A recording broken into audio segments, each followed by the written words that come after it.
Brother and Sister. Fairy tale by the Brothers Grimm. Little brother took his little sister by the hand and said, "Since our mother died, we have had no happiness. Our stepmother beats us every day, and if we come near her, she kicks us away with her foot. Our meals are the hard crusts of bread that are left over, and the little dog under the table is better off, for she often throws it a nice bit.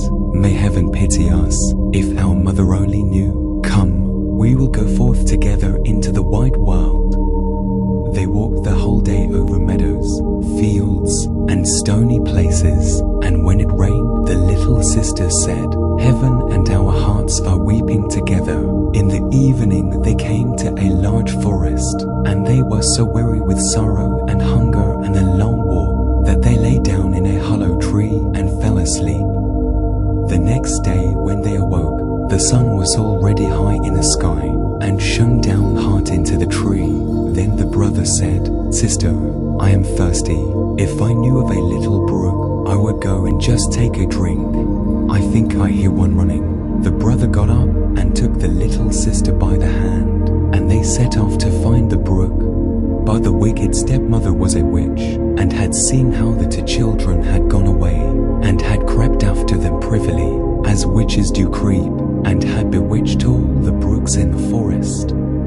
Now when they found a little brook leaping brightly over the stones, the brother was going to drink out of it, but the sister heard how it said as it ran, "Who drinks of me will be a tiger.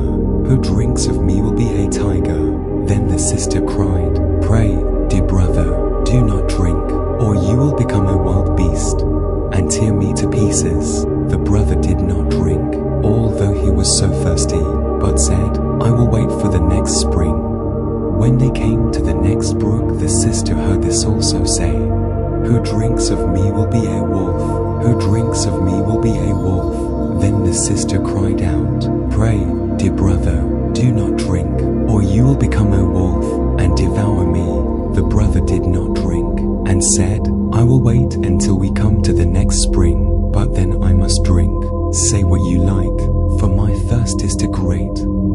And when they came to the third brook, the sister heard how it said as it ran, "Who drinks of me will be a roebuck. Who drinks of me will be a roebuck." The sister said, "Oh, I pray you, dear brother, do not drink, or you will become a roebuck and run away from me." But the brother had knelt down at once by the brook, and had bent down and drunk some of the water, and as soon as the first drops touched his lips, he lay there a young roebuck. And now the sister wept over her poor bewitched brother, and the little roe wept also, and Saturday sorrowfully knew to her. But at last the girl said, "Be quiet, dear little roe, I will never, never leave you." Then she untied her golden garter and put it round the roebuck's neck, and she plucked rushes and wove them into a soft cord. With this she tied the little beast and led it on, and she walked deeper and deeper into the forest. And when they had gone a very long way, they came at last to a little house, and the girl looked in, and as it was empty, she thought, "We can stay here and live." Then she sought for leaves and moss to make a soft bed for the roe, and every morning she went out and gathered roots and berries and nuts for herself, and brought tender grass for the roe, who ate out of her hand, and was content and played round about her. In the evening, when the sister was tired and had said her prayer, she laid her head upon the roebuck's back, that was her pillow, and she slept softly on it. And if only the brother had had his human form, it would have been a delightful life. For some time they were alone like this in the wilderness, but it happened that the king of the country held a great hunt in the forest. Then the blasts of the horns, the barking of dogs, and the merry shouts of the huntsmen rang through the trees, and the roebuck heard all, and was only too anxious to be there. "Oh," said he to his sister, "let me be off to the hunt. I cannot bear it any longer." And he begged so much that at last she agreed. "But," said she to him, "come back to me in the evening. I must shut my door for fear of the rough huntsmen, so none can say, 'My little sister, let me in, that I may know you.'" not say that. I shall not open the door." Then the young roebuck sprang away. So happy was he and so merry in the open air. The king and the huntsmen saw the pretty creature and started after him, but they could not catch him. And when they thought that they surely had him, away he sprang through the bushes and could not be seen. When it was dark, he ran to the cottage, knocked, and said, "My little sister, let me in." Then the door was opened for him, and he jumped in and rested himself the whole night through upon his soft bed. The next day the hunt went on afresh, and when the roebuck again heard the bugle horn and the ho, ho of the huntsman, he had no peace, but said, "Sister, let me out, I must be off." His sister opened the door for him and said, "But you must be here again in the evening and say your password." When the king and his huntsmen again saw the young roebuck with the golden collar, they all chased him, but he was too quick and nimble for them. This went on for the whole day, but at last by the evening the huntsmen had surrounded him, and one of them wounded him a little in the foot, so that he limped and ran slowly. Then a hunter crept after him to the cottage and heard how he said, "My little sister, let me in," and saw that the door was open for him and was shut again at once. The huntsman took notice of it all and went to the king and told him what he had seen and heard. Then the king said, "Tomorrow we will hunt once more." The little sister, however, was dreadfully frightened when she saw that her form was hurt. She washed the blood off him, laid herbs on the wound, and said, "Go to your bed, dear roe, that you may get well again." But the wound was so slight that the roebuck, next morning, did not feel it any more, and when he again heard the sport outside, he said, "I cannot bear it, I must be there. They shall not find it so easy to catch me." The sister cried and said, "This time they will kill you, and here am I alone in the forest and forsaken by all the world. I will not let you out. Then you will have me die of grief," answered the roe. "When I hear the bugle horns, I feel as if I must jump out of my skin." Then the sister could not do otherwise, but opened the door for him with a heavy heart, and the roebuck, full of health and joy, bounded into the forest. When the king saw him, he said to his huntsmen, "Now chase him all day long till nightfall, but take care that no one does him any harm." As soon as the sun had set, the king said to the huntsman, "Now come and show me the cottage in the wood." And when he was at the door, he knocked and called out, "Dear little sister, let me in." Then the door opened, and the king walked in, and there stood a maiden more lovely than any he had ever seen.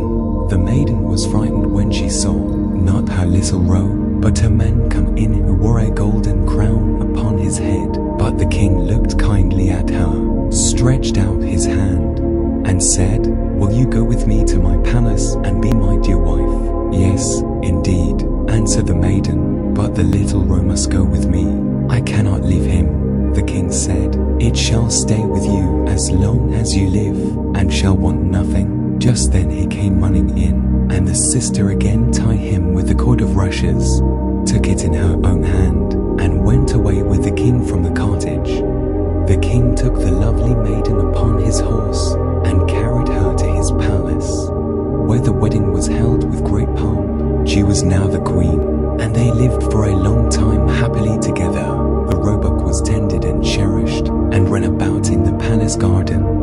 But the wicked stepmother, because of whom the children had gone out into the world, thought all the time that the sister had been torn to pieces by the wild beasts in the wood, and that the brother had been shot for a roebuck by the huntsman. Now when she heard that they were so happy and so well off, envy and hatred rose in her heart and left her no peace, and she thought of nothing but how she could bring them again to misfortune.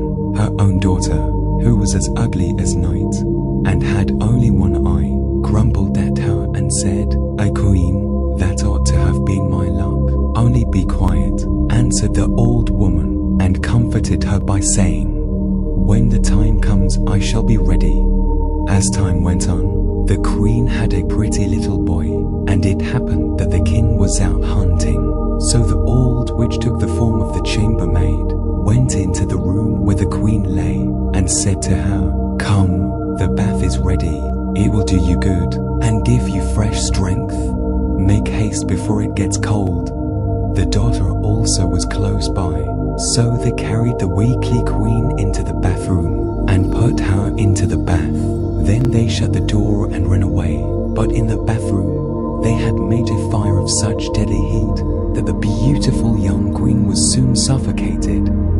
When this was done, the old woman took her daughter, put a nightcap on her head, and laid her in bed in place of the queen. She gave her to the shape and the look of the queen.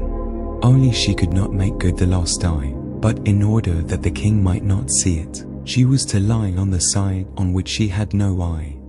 In the evening, when he came home and heard that he had a son, he was heartily glad, and was going to the bed of his dear wife to see how she was. But the old woman quickly called out, "For your life leave the curtains closed. The queen ought not to see the light yet, and must have rest." The king went away, and did not find out that a false queen was lying in the bed.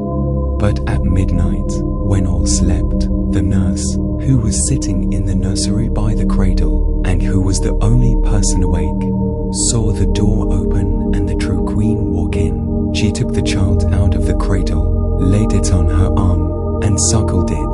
Then she shook up its pillow, laid the child down again, and covered it with a little quilt. And she did not forget the roebuck, but went into the corner where it lay, and stroked its back. Then she went quite silently out of the door again. The next morning, the nurse asked the guards whether anyone had come into the palace during the night. But they answered, "No, we have seen no one. She came this many nights and never spoke a word." The nurse always saw her, but she did not dare to tell anyone about it. When some time had passed in this manner, the queen began to speak in the night, and said, "How fares my child? How fares my roe? Twice shall I come, then never more." The nurse did not answer, but when the queen had gone again, went to the king and told him all. The king said, "Oh, heavens, what is this? Tomorrow night I will watch by the child." In the evening he went into the nursery, and at midnight the queen again appeared and said, "How fares my child? How fares my roe? Once will I come, then never more." And she nursed the child as she was wont to do before she disappeared. The king dared not speak to her, but on the next night he watched again. Then she said, "How fares my child? How fares my roe? This time I come, then never more." Then the king could not restrain himself. He sprang towards her and said, "You can be none other than my dear wife." She answered, "Yes, I am your dear wife." And at the same moment she received life again, and by God's grace became fresh, rosy, and full of health. Then she told the king the evil deed which the wicked witch and her daughter had been guilty of towards her. The king ordered both to be led before the judge, and judgment was delivered against them. The daughter was taken into the forest, where she was torn to pieces by wild beasts. But the witch was cast into the fire and miserably burned. And as soon as she was burned, the roebuck changed his shape and received his human form again. So the sister and brother lived happily together all their lives.